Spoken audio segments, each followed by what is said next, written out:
আসসালামু আলাইকুম। সবাইকে স্বাগত জানাচ্ছি। আমি সালমা ফেরদৌসী বাবলি। আশা করি সবাই ভালো আছেন। আমি আল্লাহর রহমতে ভালো আছি।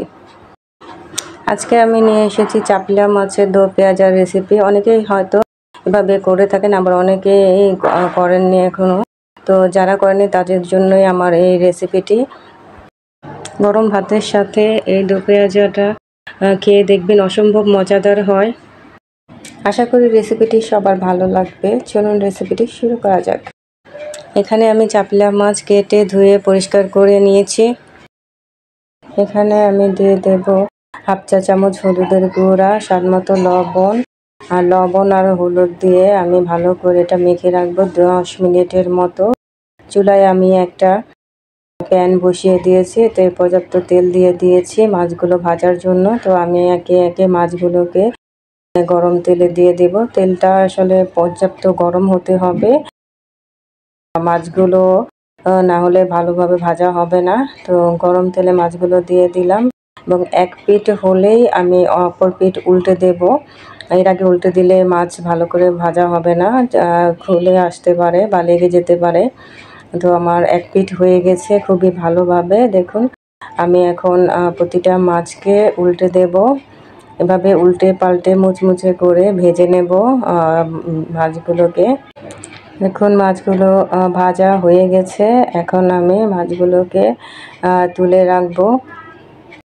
আমি একটা পাত্রে মাছগুলোকে তুলে রাখছি। এরপর আমি বাকি মাছগুলোকে একইভাবে ভেজে নেব। এরপর আমি চুলায় আবার প্যান বসিয়ে দিয়েছি এবং পর্যাপ্ত তেল দিয়ে দিয়েছি। এরপর আমি 1 কাপ পেঁয়াজ কুচি দিয়ে দেব এবং পেঁয়াজ কুচিটাকে নেড়ে চেড়ে ভালো করে ভেজে নেব, একদম মোটামুটি ব্রাউন করেই ভাজবো। এরপর আমি দিয়ে দেব আদা রসুন বাটা 1/4 চা চামচ, দিয়ে দেব এখন হলুদের গুঁড়া 1/4 চা চামচ, দিয়ে দেব মরিচের গুঁড়া 1/4 চা চামচ। ঝালটা আপনারা নিজেদের পছন্দ অনুযায়ী কম বেশি করে দিতে পারেন। দিয়ে দেব স্বাদ মতো লবণ। এরপর আমি সামান্য নেড়ে চেড়ে ভেজে নেব। এরপর সামান্য পানি দেব। পানি দিয়ে আবার এটাকে ভালো করে ভেজে কষিয়ে নেব। এরপর আমি দিয়ে দেব ফালি করে রাখা টমেটো কিছুক্ষণ নেড়ে চেড়ে হালকা সিদ্ধ করে নেব। তো দেখুন, টমেটোগুলো একটু গলে গেছে। এখন আমি কিছু কাঁচামরিচ দিয়ে দেব। কাঁচামরিচ আমি অর্ধেকটা চিড়ে দিয়েছি। আর এখন দিয়ে দেব মাছগুলো, ভাজা মাছগুলো একটা একটা করে আমি দিয়ে দেব। এরপর হালকা হাতে একটু নেড়ে দেব যাতে মাছগুলো ভেঙে না যায়।